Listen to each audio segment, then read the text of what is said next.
রাঙ্গুনিয়ায় বাংলাদেশ গীতা শিক্ষা পরিষদ কেন্দ্রীয় কমিটির আয়োজনে স্বর্ণপদক গীতা প্রতিযোগিতা অনুষ্ঠিত। সারা দেশের ন্যায় চট্টগ্রামের রাঙ্গুনিয়া উপজেলায় বাংলাদেশ গীতা শিক্ষা পরিষদ কেন্দ্রীয় কমিটির আয়োজনে স্বর্ণপদক গীতা প্রতিযোগিতা পরীক্ষা বিপুল উৎসাহ, উৎসবমুখর ও শান্তিপূর্ণভাবে শুক্রবার সকালে অনুষ্ঠিত হয়েছে।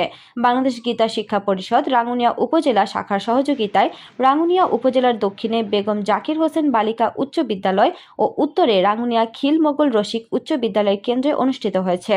পরীক্ষা চলাকালীন সময়ে কেন্দ্র পরিদর্শন করেন রাঙ্গুনিয়া মডেল থানার অফিসার ইনচার্জ চন্দন কুমার চক্রবর্তী, উপজেলা পূজা উদযাপন পরিষদের সাধারণ সম্পাদক সুপায়ন সুশীল, নির্বাণী তোষ সাহা ভাস্কর, প্রধান পৃষ্ঠপোষক চন্দন সরকার, প্রধান উপদেষ্টা সঞ্জীব সুশীল, বাগিশিক রাঙ্গুনিয়া উপজেলার সভাপতি রাজীব দত্ত, সাধারণ সম্পাদক শিবু চক্রবর্তী, বেগম জাকির হোসেন বালিকা উচ্চ বিদ্যালয়ের পরীক্ষা কেন্দ্রের আহ্বায়ক সঞ্জয় চৌধুরী, কেন্দ্র সচিব তুষার দাস, পরীক্ষা নিয়ন্ত্রক অমর্ত্য প্রসাদ রিন্টু, খিল মোগল স্কুলের আহ্বায়ক বিপ্লব আচার্য, কেন্দ্র সচিব সৌমেন সাহা, পরীক্ষা নিয়ন্ত্রক জয় চক্রবর্তী, সুমন কুমার দে, সুমন কান্তি দে, সঞ্জয় দত্ত, সজল দাস, নোটন দাস, অনিক দে, অনুজিৎ দে, অমিতাভ চৌধুরী, মিলন বিশ্বাস, উজ্জ্বল দে, সঞ্জিত কুমার শীল, রণধীর কুমার দে, লিটন চন্দ্র দে, মিলন বিশ্বাস, অর্ণব দত্ত, ছোটন চক্রবর্তী, কাজল বিন্দু বণিক, তুষার পাল, বাদলকান্তি নাথ, বিশ্বজিৎ আইচ প্রমুখ।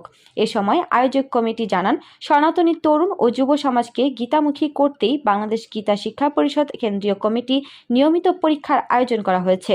এতে প্রায় 600-এর অধিক সনাতনী তরুণ ও যুব সমাজ অংশগ্রহণ করেন। সকাল থেকে উৎসাহ উদ্দীপনার মধ্য দিয়ে কেন্দ্রে উপস্থিত হতে থাকে। এ সময় আয়োজক কমিটি আরও জানান, সারা দেশে একযোগে অভিন্ন প্রশ্নপত্রের মাধ্যমে সকাল থেকে এই পরীক্ষা অনুষ্ঠিত হচ্ছে।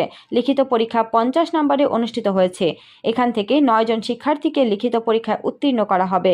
উত্তীর্ণ 9 জন শিক্ষার্থীকে জেলা পর্যায়ে আগামী 18 এপ্রিল অনুষ্ঠিত চট্টগ্রাম JM সেন হলে পরীক্ষায় অংশগ্রহণ করবে।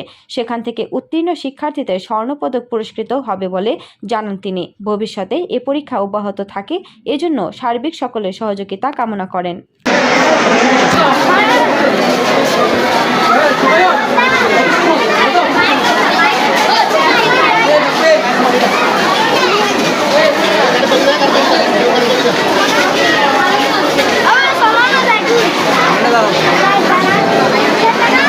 সাইকেল আর কি বাইরে